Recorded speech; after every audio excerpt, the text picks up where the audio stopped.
Diesel लेके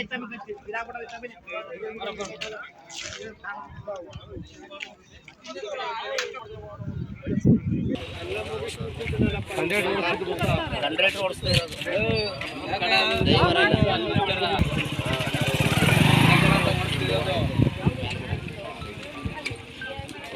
ಇನ್ನೊಂದು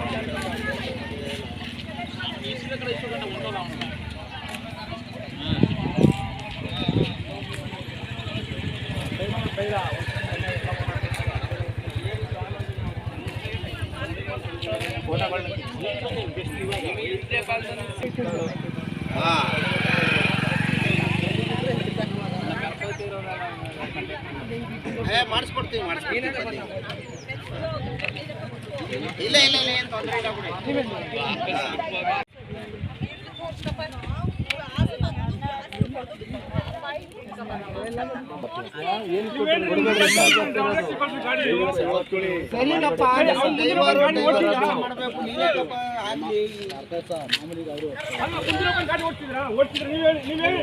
ಇಲ್ಲ ನೀವು ಡ್ರೈವರ್ ಆಗಿ ಇನ್ನೊಬ್ಬ ಆಪೋಸಿಟ್ ಬರವ ನಾನ್ ಬಾಯ್ ಬಡಿತಾವ್ನಿ ಆಪೋಸಿಟ್ ಬರವ ನಾನ್ ಬಾಯ್ ಬಡಿತಾವ್ನಿ ಅಣ್ಣ ಅಣ್ಣ ಅಂತ ಹೇಳಿ ಕೆಲಸಕ್ಕೆಪ್ಪ ಡ್ರೈವರ್ ಕೆಲಸಕ್ಕೆ ಹತ್ತರ ಮಾಡ್ಬೇಕು ನೀನು ಯಾವನಾರ ಒಳ್ಳೆ ಇಷ್ಟು ಜನ ಪ್ರಾಣ ನೀವು ಯಾರ ಕೈಲೇ ಕೊಡ್ಬಿಟ್ಟು ನೀನು ಕೂತ್ಕೊಂಡ್ರ ಒಬ್ಬ ಇದ್ದಾರೆ ಏನ್ ತಮಾಷೆ ಆಟಗಳು ಆಡ್ತಾರೆ ನೀವು ಗೌರ್ಮೆಂಟ್ ಎಂಪ್ಲಾಯ್ ನಿಮ್ಗೆ ಯಾವ ತರ ಜವಾಬ್ದಾರಿ ನಿಮ್ಗೆ ಹಾಕ್ಬಿಟ್ಟು ಹೇಳಿದಾರೆ ಕಂಡಕ್ಟರ್ ಗಾಡಿ ಕೊಡ್ತೀನಿ ಬರವ ನಾನು ಬಾಯ್ ಬಡಿತಾನೆ ಬೈಕ್ ಅಣ್ಣ ಅಣ್ಣ ಅಣ್ಣ ಅಂತ ಅಷ್ಟು ರೆಸ್ಪೆಕ್ಟ್ ಬರಲ್ಲ ಬೈಕಲ್ಲಿ ನಾನು ಅಲ್ಲಿಂದ ಬಾಯ್ ಬಡಿತಾನೆ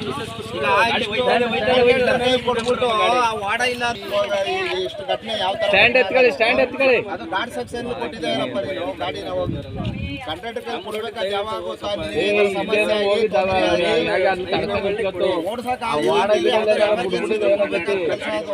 ಕೆರಿಕಲ್ ಪಾರಕಿರಲ್ಲಿ ಬಿಡ್ಬಿಟ್ಟಿದ್ರು ಕೆಳಗೆ ಕೊಡಬಾರ್ದು ಡ್ರೈವರ್ ಇದ್ಕೊಂಡು ಕಂಟ್ರಾಕ್ಟ್ ಅವಶ್ಯಕತೆ ಏನಿತ್ತು ನಿನಗೇನ್ ಸಮಸ್ಯೆ ಆಗಿದ್ರೆ ಬೇಕಾದ್ರೆ ಕೊಡ್ಬೇಕಾದ ನೀನ್ ಚೆನ್ನಾಗಿದೆ ಇಲ್ಲ ನೀನ್ ಅವನ ಕೈಲಿ ಗಾಡಿ ಕೊಟ್ಟ ಅವ ಆ ಕೆಲಸ ಮಾಡ್ಬೇಕು ನೀನ್ ಈ ಕೆಲಸ ಮಾಡ್ಬೇಕು ಏನು ಅನೂರು ತಾಲೂಕು ನಕ್ನಳ್ಳಿ ಹೋಬಳಿ ಬಿಜಿಪಾಳ್ಯ ಗ್ರಾಮ ಪಂಚಾಯತಿ ವ್ಯಾಪ್ತಿಯ ಚಿಕ್ಕರಂಗಶೆಟ್ಟಿ ದೊಡ್ಡಿ ಸಮೀಪ KSRTC ಬಸ್ಸು ಅದು ಬಸ್ಸು ಡಕೋಟಾ ಬಸ್ಸು ಅದು ಸರಿ ಇಲ್ಲ.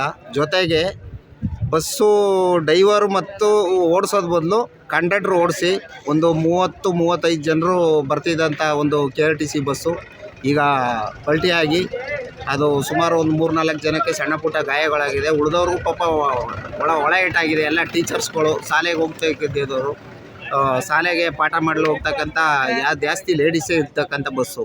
ಅದು ಏನಾಗಿದೆ ಅಂತಂದರೆ ಡ್ರೈವರು ಚಾಲನೆ ಮಾಡಬೇಕಾಗಿತ್ತು, ಕಂಡಕ್ಟರ್ ಹತ್ರ ಗಾಡಿನ ಕೊಟ್ಟು ಈ ಒಂದು ಅನಾಹುತಕ್ಕೆ ಕಾರಣ ಅವರಿಬ್ಬರ ವಿರುದ್ಧವೇ ಅವ್ರನ್ನ ತಕ್ಷಣದಲ್ಲಿ ಅಮಾನತು ಮಾಡಿ ಈ ನಮ್ಮ ಭಾಗದಲ್ಲಿ ಗುಡ್ಡಗಾಡು ಪ್ರದೇಶ ಇರೋದ್ರಿಂದ ಒಳ್ಳೆ ಚೆನ್ನಾಗಿರೋ ಬಸ್ಗಳು ಬಿಡಬೇಕು. ಜೊತೆಗೆ ಈ ಮುಂದಿನ ದಿನದಲ್ಲಿ ಇದೇ ಥರ ಅನಾಹುತ ಸಂಭಾವನೆ ಆಗಬಾರ್ದು. ಯಾಕಂದರೆ ಈ ಥರ ಘಟನೆ ಈಗ ಒಂದು ವರ್ಷದ ಮುಂಚೆನೇ ಈ ಥರದೊಂದು ಘಟನೆ ನಡೆದು ಸುಮಾರು 5-6 ಜನರು ಮೃತಪಟ್ಟಿದ್ದಾರೆ. ಅದೇ ಥರ ಈ ಥರ ಘಟನೆಗಳಾಗಬಾರ್ದು. ಅವರಿಬ್ಬರನ್ನು ಸಹ ಅಮಾನತು ಮಾಡಿ ಈ ಭಾಗದಲ್ಲಿ ಒಳ್ಳೆ ಚೆನ್ನಾಗಿರೋ ಬಸ್ ಬಿಡಬೇಕು ಅಂತ ನಾನು ಜಿಲ್ಲಾಧಿಕಾರಿಗಳಲ್ಲಿ ಮನವಿ ಮಾಡ್ತಾಯಿದ್ದೀನಿ.